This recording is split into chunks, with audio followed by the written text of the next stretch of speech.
दिल्ली के मुख्यमंत्री Arvind Kejriwal press conference कर रहे हैं, सीधा रुख कर रहे हैं। चलिए जाए कि 22 फरवरी को मेयर के चुनाव कराए जाएं। मैं उम्मीद करता हूं कि अब जल्द ही चुनाव होंगे और जल्द ही दिल्ली को उनकी मर्जी का जो उन्होंने वोट डाले थे, जो मैंडेट दिया था, उसके हिसाब से मेयर मिलेगा। लेकिन आज जो मैं आपके सामने रखने जा रहा हूं मुद्दा, वो सुन के आप लोग चौंक जाएंगे। कल सुप्रीम कोर्ट के अंदर जो केस हुआ, उस केस के पहले की कहानी मैं आप लोगों को बताना चाहता हूं कि उस केस को असंवैधानिक तरीके से इन्फ्लुएंस करने की किस तरह से एलजी साहब ने कोशिश की कि सुप्रीम कोर्ट के अंदर सच्चाई नहीं बताई जानी चाहिए। सुप्रीम कोर्ट में सच्चाई बताने से रोकने के लिए एलजी साहब ने पूरी कोशिश की। शैली ओबेरॉय जो हमारी मेयर कैंडिडेट हैं, उन्होंने सुप्रीम कोर्ट में केस किया। उस केस में उन्होंने दिल्ली सरकार और एलजी दोनों को अलग अलग पार्टी बनाया, क्योंकि दोनों के व्यूज अलग अलग थे। एलजी साहब ने कुछ कदम उठाए थे जो दिल्ली सरकार के मुताबिक असंवैधानिक थे, गैर कानूनी थे। तो शैली ओबेरॉय ने दिल्ली सरकार को, एलजी को अलग अलग पार्टी बनाया। दिल्ली सरकार ने यूडी सेक्रेटरी को आदेश दिए कि इस केस में गौतम नारायण को दिल्ली सरकार की तरफ से वकील नियुक्त किया जाए। दिल्ली सरकार की अपनी मर्जी है कि वो किसी को भी वकील बना सकती है। एलजी साहब ने 9 फरवरी की रात को, मुझे याद है कि अगले दिन केस था, 9 फरवरी की रात को यूडी सेक्रेटरी को ये आदेश जारी किया। इसकी कॉपी हम लोगों ने आपको भेज दी है।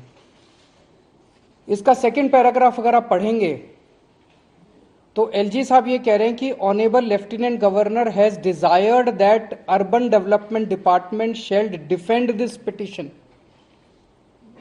उन्होंने कहा, एलजी साहब ने, कि पहली चीज, आप मेरा वकील ही दिल्ली सरकार का वकील भी लगाइए। श्री तुषार मेहता एलजी साहब के वकील थे।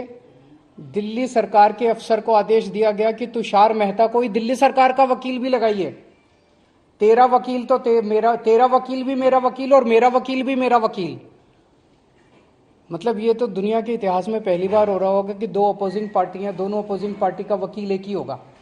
तेरा वकील भी मेरा वकील और मेरा वकील भी मेरा वकील। तुषार मेहता दिल्ली सरकार का वकील और तुषार मेहता जो है वो एलजी का भी वकील। फिर इसमें लिखा है कि Delhi urban development department shall defend this petition. LG साहब उसको कह रहे हैं, अफसर को, कि जितने गलत काम मैंने किया आपको सुप्रीम कोर्ट में उसको डिफेंड करना है। आपको सच्चाई नहीं बतानी, आपको के सुप्रीम कोर्ट के अंदर मेरे सारे गलत कामों को डिफेंड करना है। एक किया। दूसरा आदेश, you should engage the services of Shri Tushar Mehta. मेरा वकील तुषार मेहता है, तुम भी तुषार मेहता को करो, तुम अपना वकील गौतम नारायण को मत करो। और तीसरा कहते हैं, counter affidavit has been file, कि तुम वहां क्या बोलोगे ये भी मैं तय करूंगा। तुम्हारा वकील ऑपोजिट पार्टी, दो पार्टियां कोर्ट में है। एक पार्टी अपनी दादागिरी, अपनी गुंडागर्दी, अपने पद का दुरुपयोग करके दूसरी पार्टी को कहती है कि तेरा वकील भी मैं तय करूंगा, तेरी सबमिशंस भी मैं तय करूंगा और तू मेरे पक्ष में बोलेगा। ये तो इन्होंने, ये क्या है? तो ये दो डायरेक्शन जब उस अफसर के पास गई, उस अफसर को दिल्ली सरकार के मनीष सिसोदिया जी ने डायरेक्शन दी कि आप गौतम नारायण को कीजिए, एलजी साहब ने डायरेक्शन दी कि आप तुषार मेहता को कीजिए। वो बेचारा अफसर, आप सोच सकते हैं क्या करता। उसके पास कोई चारा नहीं था, उसने तुषार मेहता जी के पक्ष में अपना वकालतनामा दी। दिल्ली सरकार का वकालतनामा भी तुषार मेहता जी के पक्ष में दे दिया। क्यों दिया? उस अफसर के पास 2 ऑर्डर थे। एक दिल्ली सरकार के मंत्री का ऑर्डर था जिसके अंडर में वो काम करता है, उसका एलजी से कोई लेना देना नहीं है उस अफसर का। और एक एलजी का ऑर्डर था। एलजी कह रहे हैं तुषार मेहता को वकील लगाओ, ये मंत्री जी कह रहे हैं, उसके अपने मंत्री जी कह रहे हैं कि गौतम, उसने तुषार मेहता के वकालत के पक्ष में वकालतनामा दे दिया। तो तुषार मेहता सुप्रीम कोर्ट के अंदर दोनों पार्टियों की तरफ से खड़े थे, दिल्ली सरकार की तरफ से भी खड़े थे और एलजी साहब की तरफ से भी खड़े थे। जाहिर तौर पे अफसर के यहाँ पे बंदूक रख के उसको धमकी दे के तेरे को सस्पेंड कर देंगे, तेरे को ट्रांसफ़र कर देंगे, तेरा करियर बर्बाद कर देंगे, उससे ज़बरदस्ती करके और वो वकालतनामा दिलवाया गया। एलजी ने ऐसा क्यों किया? एलजी ने ऐसा इसलिए किया, एलजी साहब जानते थे कि उन्होंने जितने काम किए हैं वो गैर कानूनी है, असंवैधानिक है। अगर सुप्रीम कोर्ट के अंदर उनकी पोल खुल गई तो एलजी मुंह दिखाने के लायक नहीं बचेंगे।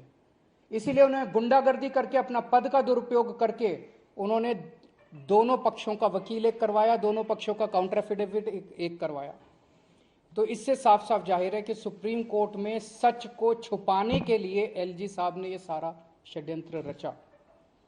जैसे हम फिल्मों में देखते हैं कि जो क्रिटिकल गवाह है उसको कोर्ट में पेश होने से रोकने के लिए कभी उसको किडनैप कर लिया जाता है, कभी उसके परिवार वालों को किडनैप कर लिया जाता है, कभी उसको हत्या कर दी जाती है जो क्रिटिकल विटनेस होता है।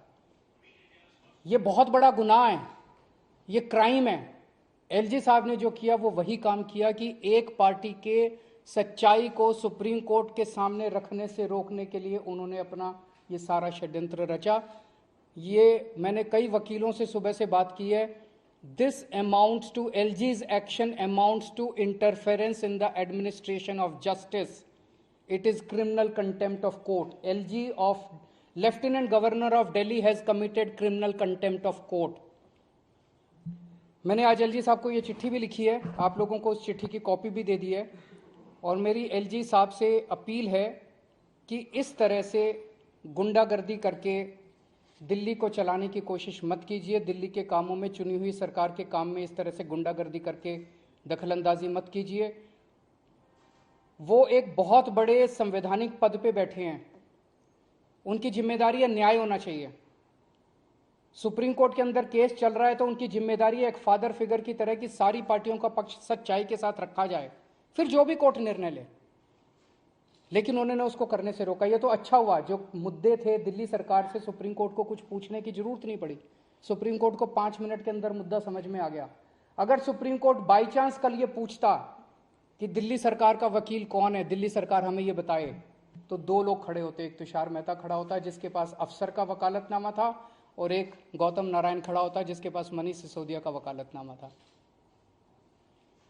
ये क्या है? एलजी साहब कर क्या रहे हैं?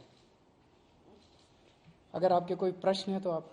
कोर्ट में आपकी तरफ से वकील, आम आदमी पार्टी की तरफ से वकील थे, वो था शैली ओबरॉय। शैली ओबरॉय ने 2 लोगों को पार्टी बनाया, एक दिल्ली सरकार को और एक एलजी को। उन्हीं मुद्दों पे एलजी के अलग वो थे, दिल्ली सरकार के अलग थे, तो 2 अलग वकील होने चाहिए थे। तो मान लीजिए कोर्ट एक मुद्दे पे पूछता, दिल्ली सरकार आपको क्या कहना है, एलजी साहब आपको क्या कहना है। कोर्ट को पूछने की जरूरत नहीं पड़ी। कल आपने देखा कि 5 मिनट के अंदर जज साहब को पूरा मुद्दा समझ आ गया, उसके बाद उन्होंने ऑर्डर कर दिया।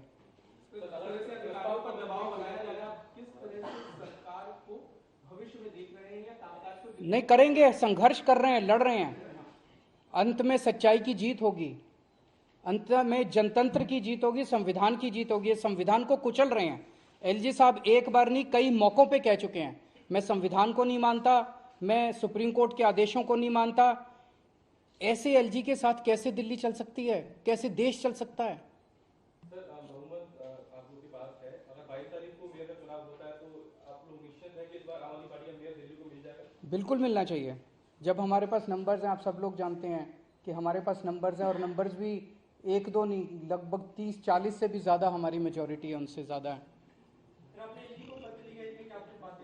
मैंने उनसे यही कहा है कि आपके जैसे, आप संवैधानिक पद पे बैठे हैं, इस तरह की हरकतें करना आपको शोभा नहीं देता है।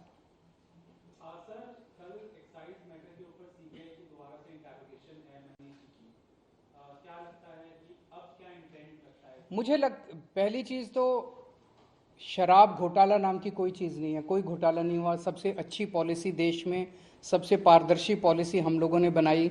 यही पॉलिसी जब पंजाब में लागू की गई तो पंजाब में 48% रेवेन्यू बढ़ा, सेम टू सेम पॉलिसी। तो दिल्ली के अंदर इन लोगों ने जानबूझ के पॉलिटिकल वेंडेटा के तौर पे, राजनीतिक षड्यंत्र के तौर पे इन्होंने ये सारा केस रचा है। मनीष जी कल जाएंगे, हम पूरा कोऑपरेट करेंगे और अंत में सच की जीत होगी। Thank you.